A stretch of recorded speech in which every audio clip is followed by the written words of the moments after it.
What's up, everybody? I'm Dean Ruhl with O'Callaghan Sports, joined with Chris Becker, Ashton and Sam Hutchens, here to recap OSU's 24-14 win over Baylor. Chris, what did you see out there tonight? Yeah, the defense. You know, really got to start with there. It'd be doing it injustice if we didn't start there. Multiple times they were put in very bad situations from Spencer Sanders turnovers, and instead of, you know, Baylor started in field goal range in those possessions, and instead of getting the field goal, they had a punt. They were pushed back and forced to punt. And OSU, you know, their defense was the key to this victory. You know, the offense scored 24 points, but it wouldn't have been worth it if the defense didn't stop them when they needed to, because Baylor could easily put up 40 apiece.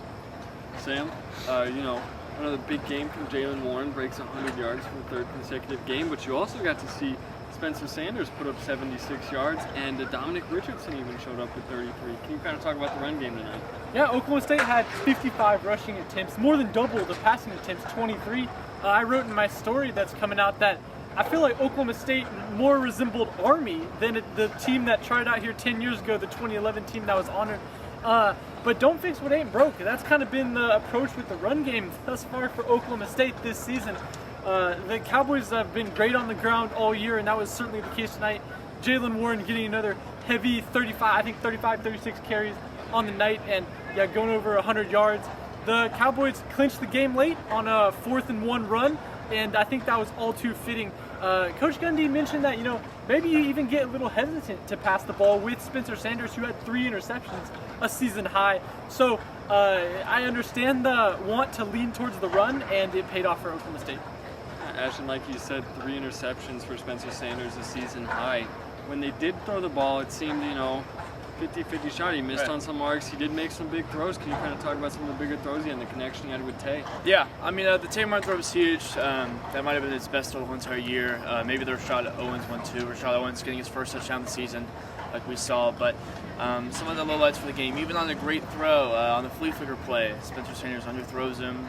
Could have been an easy touchdown, but it wasn't. A couple of the picks were more on him. One of them, big quarterback hurry. Can't really do much about that, but like you said, season high, 3 interceptions. You know, Spencer needs to do better. I mean, everybody knows that, but like Sam said, you know, he got really involved in the run game, pulled his weight in that sense. But he still managed the game fine towards the end. But we expect Spencer Sanders to play better. And Chris, take us home. You're working on a whole series about it. Tell us about the importance of a decade later bringing back the 2011 team and celebrating them this weekend. Yeah, I mean, it's not even a hot take at this point. They are the best team to ever trot onto this turf right here. They should have probably, debatably, could have played for a national championship that year. And, you know, I talked to a lot of them. They all think they should have. People outside the program think they should have. They had a good case. And to get them back 10 years later, it meant a lot. And most importantly, I think, was Justin Blackman. You know, it's no secret he's been through his own personal issues, and to get him back out here, he caught a pass in that end zone over there from Brandon Whedon, you know, tonight. And it was nice to have him back because, you know, of all those personal issues, it's nice to see him, you know, healthy and, you know, here. All right, everybody. Again, Chris Becker, Ashton, Sam Hutchens, and Dean Ruhl with O'Callaghan Sports. Thank you all for tuning in.